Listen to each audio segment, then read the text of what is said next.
Olá, bem-vindo novamente ao curso Maratona Java. Nessa aula nós vamos começar a falar sobre concorrência, mais precisamente sobre o pacote java.tio.concurrent. Até agora nós estávamos trabalhando com o que nós chamamos de low-level threading, que é você trabalhar no baixo nível de thread, criando thread, runnable, utilizando wait, notify, join. E essa é a forma mais primitiva que nós temos de trabalhar com threads no Java. O pacote java.tio.concurrent ele é uma API de alto nível que suporta muito dos problemas que nós temos com concorrência. Então, sempre que possível, você deveria procurar utilizar essa API java.tio.concurrent em vez dos tradicionais programas thread. Então, algumas das características, nós temos uma forma de trabalhar com lock, utilizando java.tio.concurrent, e nós temos também uma possibilidade de trabalhar com variáveis atômicas, que é o que nós vamos falar nessa aula.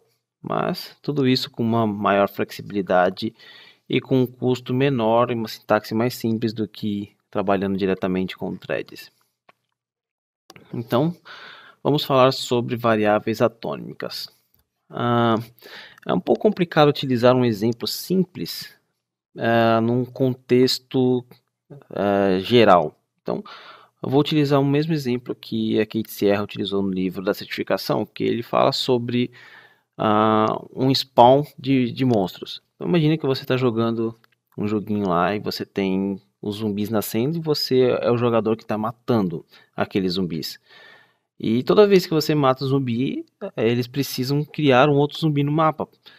Imagine que você ainda não chegou no final, então você sempre tem que ter uma quantidade X de zumbis.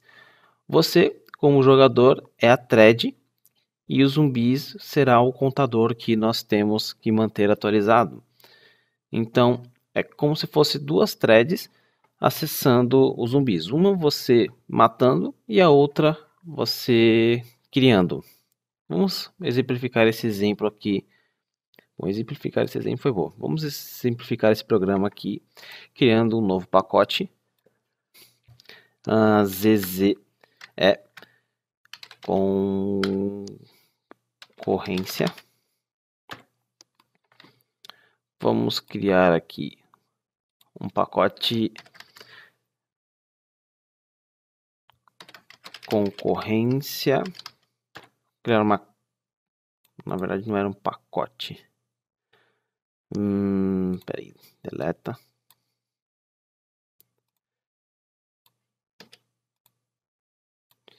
New package. ZZ é concorrência. New Java class, na verdade Java package test. E dentro desse teste nós vamos criar uma classe chamada concorrência teste. Vamos criar uma classe contador, class contador. Essa classe contador vai ter private int count.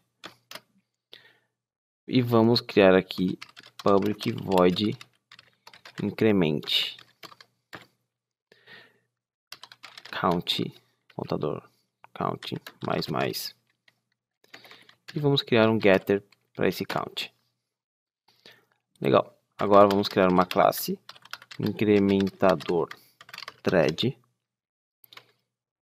extends thread private contador.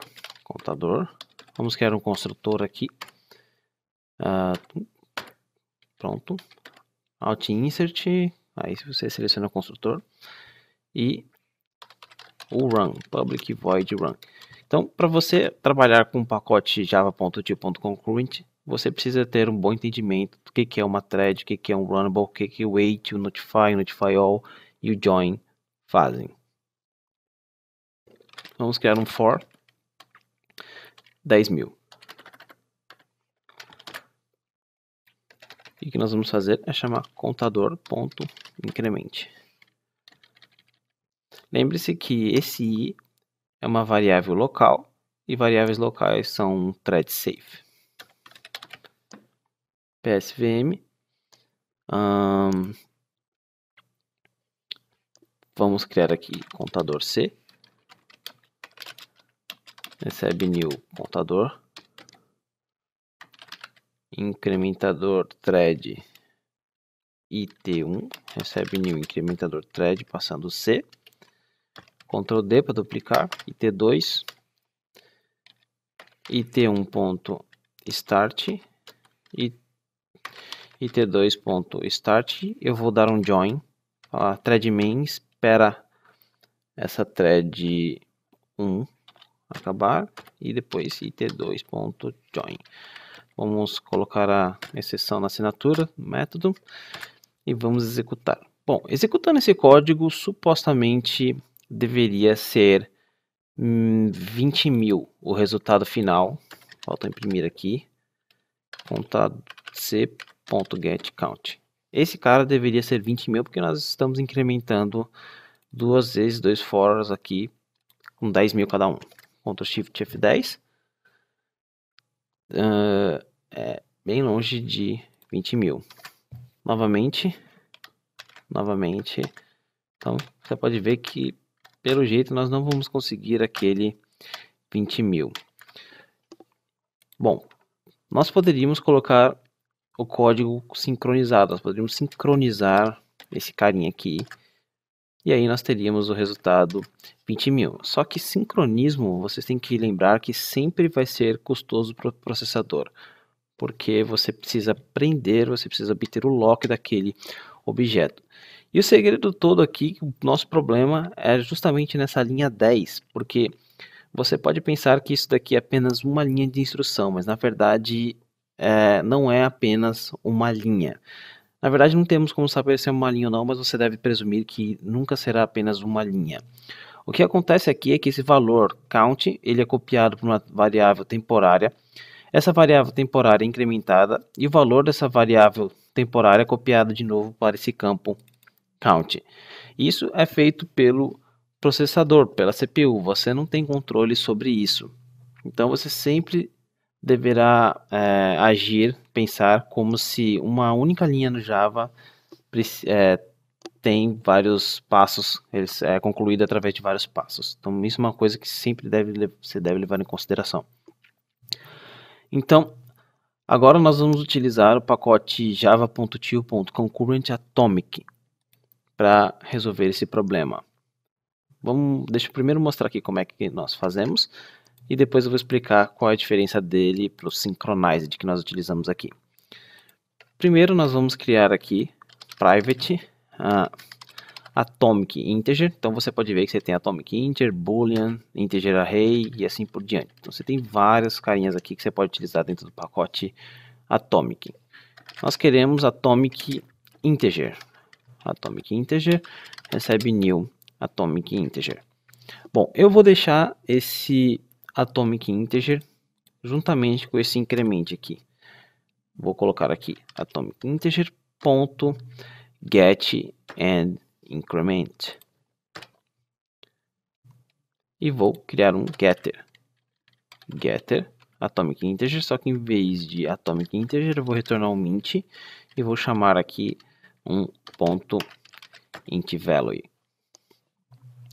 Now nós precisamos imprimir aqui salt c.get atomic integer. Ctrl Shift F10. Legal, nós temos o nosso resultado e você pode ver que o resultado sempre é o mesmo. Mas como nós conseguimos fazer isso sem utilizar o Synchronized? Bom, o atomic integer, na verdade, esse get and increment, ele continua utilizando vários passos para executar. Só que a razão é que eles criaram esse get and increment de uma forma thread safe, chamada CAS. CAS em inglês significa compare and swap, ou seja, ele compara e depois ele troca o valor. Ele segue 3 passos. Primeiro, o valor, esse valor temporário, ele é copiado para uma variável temporária.